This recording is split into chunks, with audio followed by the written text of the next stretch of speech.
เป็นจังใดเสี่ยวมื้อนี้กินข้าวเที่ยงแล้วบ่เฮาไปหากินหมาล่าทางนำกันบ่ไปข่อยก็หากะเลิกเรียนเฮาไปกินหมาล่าทางนำกันเลยหิวพอดีเสี่ยวอากาศมื้อนี้คือร้อนแท้วะเทวดาเฮ็ดหยังอยู่วะคือบ่เหลียวลงมาเบิ่งมนุษย์เนี่ยร้อนสิตายแล้วนี่แม่มได้เสี่ยวอากาศร้อนแบบนี้ข่อยบ่อยากออกไปใส่ข้างนอกเลยย้านผิวสีดำที่สำคัญย้านสาวเสื้อแดงนุ่งกระโปรงขาสั้นลายหมีแผ่นในบ่มักกูเด้กูก็ว่าจังสั้นละช่วงนี้เห็นข่าวอากาศว่าอุณหภูมิสิสูงขึ้นไปอีกอยู่ป้าซ้ำนี่ก็ฮ้อนสิตายละคันสูงขึ้นกว่านี้กูสิบ่กลายเป็นหมูปิ้งพุ่นว่าหึ หยุดก่อนพวกเจ้าฮู้บ่ว่าเป็นอย่างโลกเฮาคือฮ้อนได้หลายปานนี้เทวดาลงมาเองเลยวันนี้สาธุ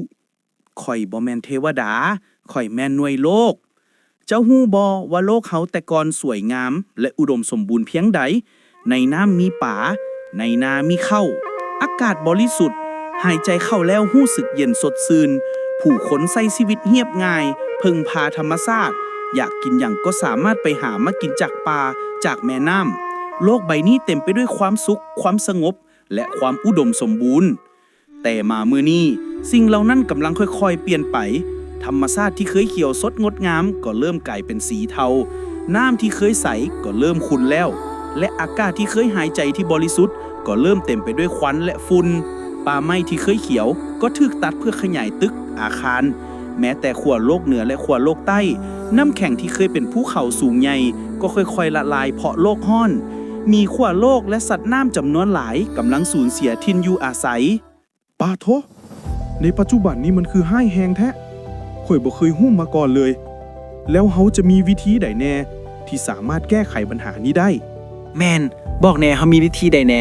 ที่สามารถแก้ไขปัญหานี้ได้บ่ยากเลยเพียงแต่เฮาเริ่มลงมือเฮ็ด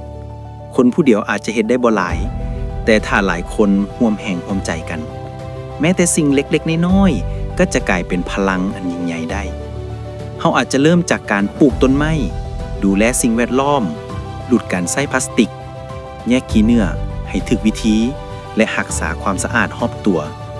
ถ้าเฮาทุกคนช่วยกันใส่ใจโลกคือกันกับบ้านของเฮาเองต้นไม้จะกลับมาเขียวน้ำจะใสอากาศจะบริสุทธิ์และสัตว์ทั้งหลายก็จะมีที่อยู่อีกเทื่อหนึ่งเพียงแต่เฮามีใจ